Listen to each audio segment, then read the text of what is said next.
nk'uko nawe uhitamo umuryango avukiramo ni nako nawe uhitamo kuvuka wenyine cyangwa kuvukana n'undi. Kuvuka muri impanga ntawe ubihitamo, nk'uko ntawe uhitamo kuvuka ari umukobwa cyangwa kuvuka ari umuhungu. Byose ni ibintu tutagiramo uruhare. Kuvuka mu muryango ushaka ntabwo byashoboka. Aho uvukiye uwo niwo muryango uba waragenwe kuvukiramo. Kuvuka uri umukobwa nta kintu wabikoraho, nta nubwo wabihindura uvuge ngo noneho ndasubiramo mvuke ndi umuhungu cyangwa mvukane n'impanga. Ni ibintu bidashoboka. Gusa nubwo hasigaye hariho uburyo butandukanye umuntu ashobora gukoresha akaba yabyara impanga, tutirengagije n'abagerageje kubukoresha ubwo buryo bikanga, bagakoresha tekinoloji ihambaye ariko bakabyara umwana umwe kandi bashaka kubyara abana barenze umwe.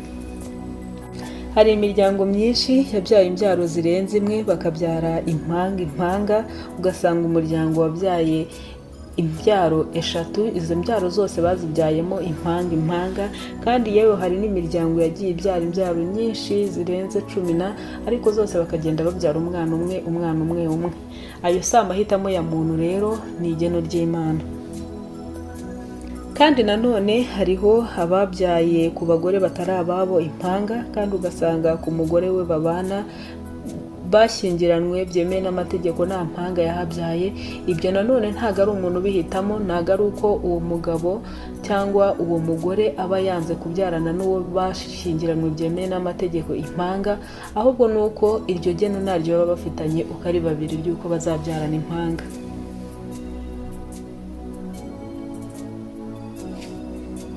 Ni muri urwo rwego rero tugiye kurebera hamwe abasitari cyangwa ibyamamare byabyaye impanga mu Rwanda, bakaba bafite abana b'impanga. Mbere yuko rero dutangira ikiganiro cy'uyu munsi mbahaye ikaze, kandi niba utarakora subscribe wibuke kuyikora, cyangwa reka nguhe umwanya ubanze uyikore. Urakoze cyane wowe uyikoze, ndagushimiye. Ngiye tugiye kubana nitwa Anizi Uwingeneye, mbahaye ikaze. Umusitari wa mbere tugiye kurebera hamwe wabyaye impanga ni Riderman. Ni umuhanzi w'umuraperi w'umunyarwanda kandi ni umwe mu bahanzi bamaze igihe kitari gito muri muzika nyarwanda, kandi akaba agikunzwe kugeza amagingo ye. Ni umuhanzi ufite impano idasanzwe n'igikundiro ku bantu batari bake.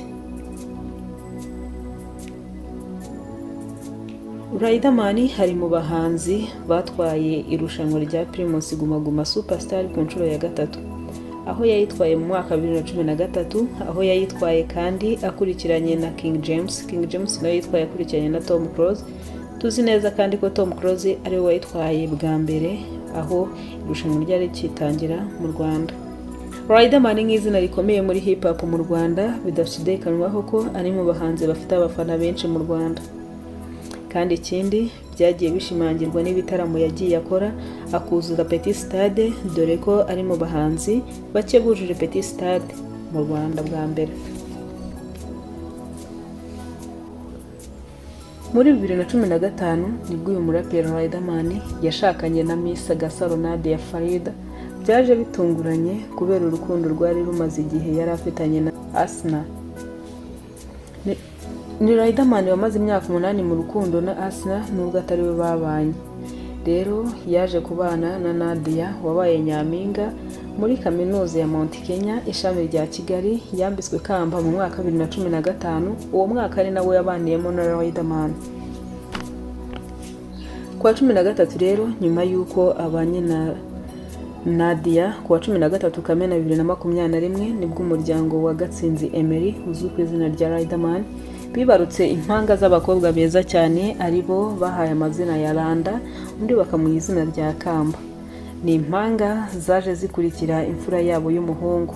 Nyuma y'uko babona umugisha wo kubyara impanga z'abakobwa, Riderman yagize ati: ubuzima tugira inzozi tukifuza kuzigeraho, gusa hari n'ibitangaza Imana idukorera bigasa no kuzikabya, nyamara ari ubuntu bw'Imana burenze ukwifuza kwa muntu. Ayo ni amagambo yahaye abakunzi be ubwo bari bamaze kwibaruka impanga mu byishimo byinshi cyane. Undi tugiye kurebera hamwe ni Ndimbati.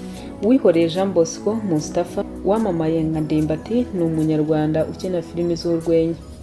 uwamamaye akuze kuko abantu benshi bamumenye muri filimi ya Stimedi ica kuri televiziyo y'u Rwanda na komedi itambuka kuri YouTube yitwa Papa Sava. Ndimbati yabayeho umusirikare ubwo yari ari muri Uganda, nyuma yaje gusubizwa mu buzima busanzwe. Ndimbati kandi ufite umugore yashatse mbere y'uko ajya mu gisirikare kandi niwe bakibana bafitanye n'abana. Mustafa cyangwa Ndimbati yatangiye gukina filimi mu mwaka wa 2012. Muzi filimi yakinnye harimo Catherine, Gico, Jibu n'izindi nyinshi. Ibyo yarabikoze ntiyamenyekana cyane kugeza ubwo yagaragaye muri filimi Stimedi yari afitemo izina ryitwa Deo. Ndimbati yatangiye kumenyekana cyane ubwo yatangiraga kugaragara muri komedi y'uruhererekane yitwa Papa Sava, ari naho yaherewe izina rya Ndimbati, ari naryo yamenyekanyeho rikamugeza ku rwego ariho. Tariki ya 10 Werurwe 2022 Ndimbati yatawe muri yombi n'urwego rw'ubugenzacyaha RIB yarakurikiranywe icyaha cyo gusambanya umwana. Ibi byabaye ubwo haciyeho iminsi hari amakuru yacaga ku mbuga nkoranyambaga agaragaza umugore uhamya ko yabyaranye na Ndimbati impanga, akaba yaranze kwita ku nshingano zo kurera abo bana. Ndimbati yagaragaje ko nta gahunda yari afite yo kwanga abana be, dore ko yanabashyize mu irangamimerere ye bigaragara ko ari abana be, natigeze na hamwe abihakana, kandi n'uwo babyaranye yavuze ko yanamuherekeje kujya kwipimisha bwa mbere. Ndimbati rero afite abana b'impanga b'abakobwa beza cyane bari mu kigero cy'imyaka 6. Ni umugabo kandi utarigeze wihakana abana b'impanga nubwo atababyaranye n'umugore wemewe n'amategeko, ariko ni abana yemera ko ari abana be. Tugiye kurebera hamwe undi cyamamare wabyaye impanga. Uwo tugiye kurebera hamwe ni Mukayizera Jaria Neri, ariko yamenyekanye muri sinema nka Ketchup. Kuwa 14 Mata 2023 nibwo umuryango wa Jarik na Ketchup bibarutse impanga z'abana 3, abahungu 2 n'umukobwa umwe. Ni hanyuma yuko hari haciyeho igihe ashyingiranwe n'umugabo we Jarik. Ketchup n'umugabo we bamenyanye mu mwaka 2009 batangiye gukundana, ariko bari bakiri bato. Urukundo rwabo rwarabagoye dore ko bajyaga baburana igihe kirekire ubundi bakongera bakabonana. Ketchup kandi benshi bamumenye muri Bamenya, nyamara yatangiye gukina filimi mu mwaka wa 2012. Yakinnye muri filimi zitandukanye nka Nkuba, Ishyamba, Bihemu, Nta heza hisi, Bamenya n'izindi nyinshi zitandukanye, harimo na filimi ye yise Isi yacu. Mu mpeshyi y'umwaka wa 2022 nibwo bashyingiranwe nk'umugabo n'umugore. Ketchup na Jarik bahinduka umugabo n'umugore, naho ku itariki 14 Mata 2023 Ketchup yibarutse guheta impanga z'abahungu 2 n'umukobwa umwe, ubwo n'abana 3 babyaye. Umukobwa yitwa Haura, umuhungu umwe akitwa Mikael, undi muhungu akitwa Tariha. Kandi Ketchup ikindi wamumenyaho nuko ari umugore ukunda kumvikana mu biganiro, avuga ko akunda umugabo we kandi akagenda nabigaragaza mu bikorwa agenda akorera kuri YouTube channel yiwe.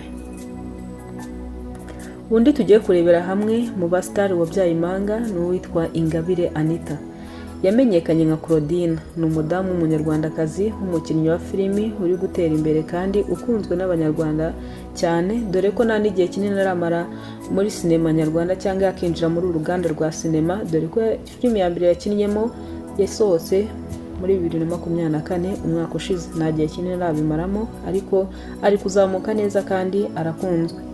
Ni umudamu rero ugira urwenya rwinshi cyane mu biganiro akunda kugira, agaragara nk'umudamu ugira urwenya rutangaje. Nawe rero abyaye abana 3 b'abakobwa, byaje no gutuma anamenyekana kandi bituma ahura na Ketchup, ari nawe wamushyize muri filimi bwa mbere. Filimi yakinnyemo ni filimi ya Ketchup, baje kuba inshuti bitewe n'uko bose babyaye abana 3. Kuri ubu rero ni umudamu ukiri mutoya umaze kubyara imbyaro 2, muri izo mbyaro 2 akaba afite abana 4. Anita ni umukinnyi wa filimi wagaragaye muri filimi zitandukanye harimo Isi Yacu, ari nayo filimi yagaragayemo bwa mbere, Indahiro y'Ubuto, Inzira y'Urukundo na filimi ye ari gukora yitwa Mbabazi Series ndetse n'izindi nyinshi yagiye agaragaramo.